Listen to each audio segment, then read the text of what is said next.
Hey everybody, if you missed class, I just wanted to give you a little preview into what you need to know before we read the play Oedipus Rex or Oedipus the King, which we are definitely going to be reading in class this semester. So this is all stuff that everyone in the Greek audience would have already known before they go to the theater, so I think it's really important that you know it as well. Let me figure out how to get to my next slide. Okay, so everything takes place in the town of Thebes, and it takes place in one day, which is pretty cool. And everything that I'm about to tell you happened many, many, many years before our play starts. So I want you to, when we start reading Oedipus Rex, remember that all this stuff happened 15, 20 years before the very beginning of the story starts. So the town of Thebes 20 years ago was ruled by a king. His name is Laios, and a queen. Her name is Jocasta. And they were very happy together. They ruled the kingdom very well. Everyone liked them. Everything was great. Until one day when this mythical creature showed up known as the Sphinx. So I want you to think about the Egyptian Sphinx, right? So it's got like the body of a lion. Some people claim that it had wings like an eagle, and then the head of a woman. So this mythical creature known as the Sphinx also really loved to eat people. And so the Sphinx sets up shop outside of Thebes, and you can see that you cannot get in or out of Thebes on that little road because the Sphinx is blocking the way. Well, anyway, so King Laios like sneaks out the back, right? Because he's like gonna go with a group and try and find help. But he accidentally gets killed on the way out there. Sorry, oops. So he's gone. So it's just the queen.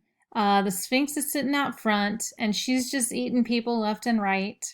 See, the Sphinx would ask a riddle of anyone who came up to her, and if you got the riddle right, you could go into town. But if you got the riddle wrong, she would eat you.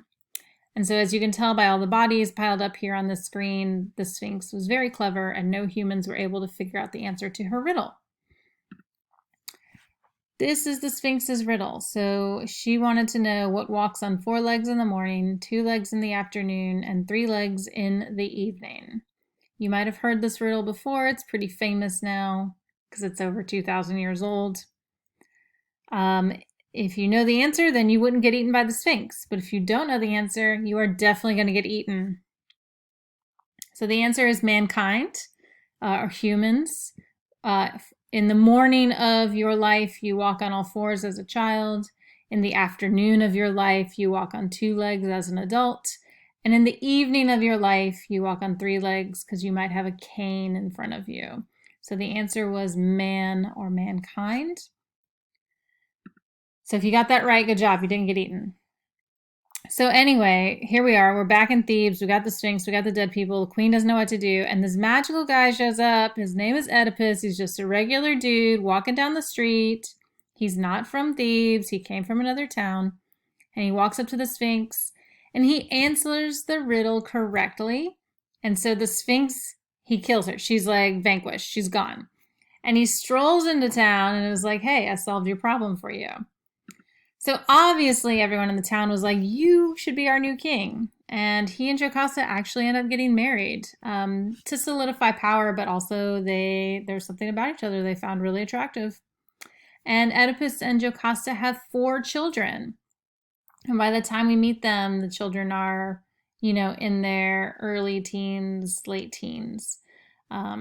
So that's everything that happened right up to before our play starts, and that's everything our Greek audiences would know, and I wanted you to know it as well.